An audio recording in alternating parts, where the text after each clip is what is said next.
So mga tol, matapos po nating maibalita sa previous vlog natin na sinabi ni top 2 contender sa WBO Super Bantamweight Division Karamis Martin sa isang video niya na humanda daw si Casimero dahil siya na daw ang susunod.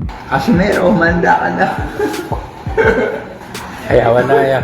Ikaw na isunod. Maraming nga po ang mga solid fans ni Cuadro Alas ang nag-react sa video na yan at binanatan po nila si Karamis Martin. Karamihan nga po ng mga fans ni Casimero mga tol, sinasabing wag daw subukan ni Karamis Martin na labanan si Casimero dahil masisira daw ang karir niya. May nagsabi din mga tol na hindi pa daw kalibel ni Martin si Casimero. Si Casimero daw kasi mga tol, former 3 Division World Champion, habang si Karamis Martin hindi pa daw nagiging World Champion. May nagsabi naman mga tol na si Pilipos pa nga lang daw ayaw palagan ni Martin, tapos si Casimero pa daw yung hahamunin niya. Mas mainam umuno na si Pilipos muna daw ang labanan ni Martin. May nagsabi naman sa comment mga tol, si Casimero former champion, habang si Martin piling champion daw. Pero may mga nagtatanggol naman kay Karamis Martin mga tol, katulad na lang ng isang ito nang sabihin na akala daw ng mga fans ni kaya na daw ni Casimero si Martin. Round 1 lang daw malakas si Casimero, mabubugbog daw si Casimero kay Martin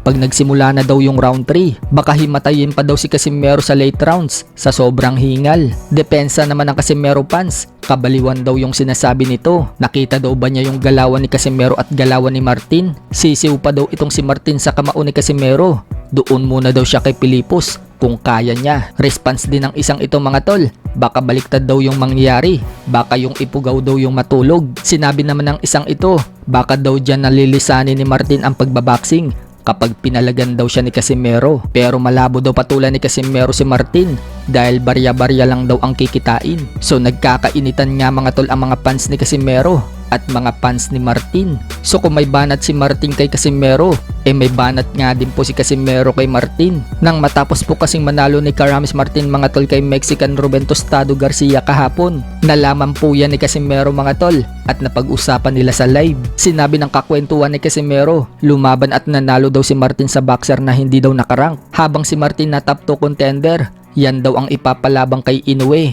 Dagdag pa na nagkukwento kay Casimero mga tol, parang gym lang daw yung location ng laban ni Martin. Sagot naman ni Casimero mga tol, yan daw ba yung pinagmamalaki nila? So ito nga po yung pagkakasabi ni Cuadro Alas mga tol, panoorin natin. Ha?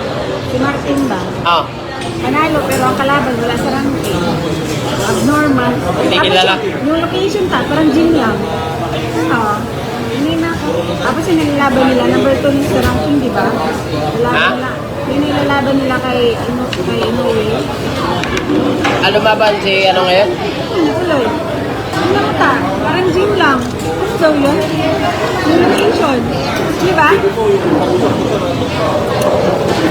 Tapos yan ang pinagmamalaki nila. Yung mamalaki nila.